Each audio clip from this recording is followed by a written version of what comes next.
Le Cameroun face à la RDC, le Nigeria face au Gabon. 4 équipes, 2 matchs, une place pour aller chercher les barrages face aux autres équipes continentales et pourquoi pas aller chercher ce billet pour la Coupe du Monde 2026. C'est ce qu'on souhaite.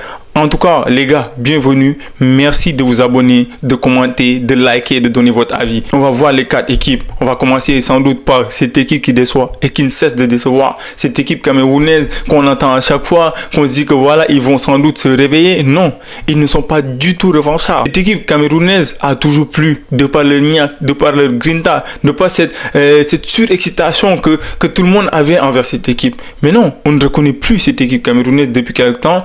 Décevant, c'est sans doute le mot le plus juste pour décrire une équipe qui, à la dernière journée, on te dit que tu dois aller chercher une qualification, tu te permets de faire 0-0. Même pas un but marqué. Voilà, des supporters qui ne s'enjaillent pas de cette seconde place. Voilà, dans l'ensemble, le Cameroun a fait un parcours médiocre, faut le dire, le Cameroun se devait de terminer premier de son groupe. On ne minimise pas le Cap-Vert, on ne minimise pas les autres équipes, mais le Cameroun se devait de terminer premier de son groupe. Le Cameroun avait tous les atouts, tous les ingrédients pour aller chercher cette première place et assurer cette qualification à la Coupe du Monde. Le Cameroun qui, à la 3e journée, défie le Cap-Vert, les met 4-1 et les permet de revenir tranquillement derrière et de reprendre cette première place. Et voilà, ils ont montré ce qu'était la niaque, ils ont montré ce qu'était la motivation, ils ont fini premier du groupe, ils se qualifient pour le premier mondial.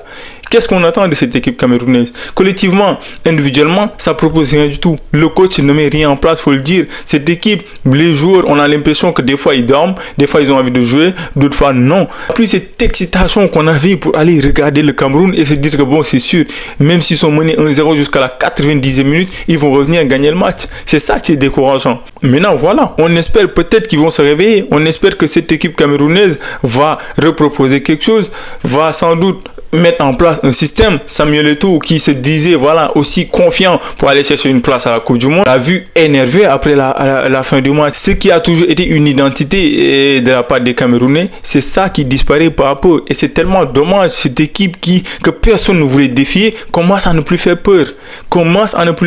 Vous imaginez le Cameroun commence à ne plus faire peur. Le Cameroun qui est l'une des équipes les plus emblématiques de l'histoire du football africain tout court. Les meilleurs joueurs, des joueurs sensationnels, des joueurs qui ont marqué leur époque. La RDC, c'est sans doute l'équipe qui fait le plus peur de ces 4. Cette équipe qui est dans quelque chose de très positif. Cette équipe qui fait douter le Sénégal. Cette équipe qui termine 2e avec la manière, qui quand même est demi-finaliste de la CAN. Et voilà, des joueurs individuellement comme collectivement qui proposent quelque chose. Cette équipe de la RDC, on va pas dire qu'individuellement ils ont les meilleurs joueurs. Non. Mais c'est incroyable à regarder, que ce soit dans les dédoublements, que ce soit dans la proposition au milieu de terrain, défensivement comme offensivement, c'est trop cohérent, faut le dire. Ça va pas être facile pour les deux équipes, mais je miserai plus sur une équipe de la RDC confiante, avec une identité de jeu claire, nette et précise par rapport à une équipe camerounaise voilà, qui cherche toujours. Maintenant voilà, on sait ce qu'est le continent, on sait que cette équipe du Cameroun peut renaître à tout moment. Donc ce ne sera pas un match facile. En tout cas, on a hâte de voir en novembre ce que cela va proposer. Les gars, sans plus tarder, on va continuer. Et n'oubliez pas de me donner votre avis pour ce match de la RDC face au Camerounais. Les gars, on va continuer.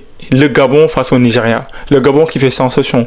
Le Gabon, c'est fort, c'est propre. Ça renaît, ça propose, ça vibre pour cette équipe nationale, pour ce maillot. Voilà, on a envie de voir qu'est-ce qu'ils vont proposer. On les a regardés jouer. Ça donne une sensation de confiance, une équipe qui est dans quelque chose aussi de positif comme la RDC. Donc voilà, on a hâte d'y être. On va proposer face au Nigeria parce que le Nigeria, bien que ce soit très minime par rapport à ce qu'on attendait, une équipe du Nigeria qui aussi se qualifie de justesse. Donc voilà, on a envie de voir qu'est-ce que le Gabon va proposer face à cette équipe, offensivement comme défensivement, parce que oui, le Nigeria offensivement propose quelque chose et les Gabonais devront répondre présent. Les gars, si on enchaîne, le Nigeria devrait répondre présent. Ils ont tout pour plaire, ils ont tout pour aller chercher cette place en finale. Individuellement comme collectivement, le Nigeria doit proposer quelque chose. Maintenant voilà, on le sait depuis quelque temps, cette équipe ne propose absolument rien du tout. C'est médiocre, ça donne pas du tout envie de regarder jouer,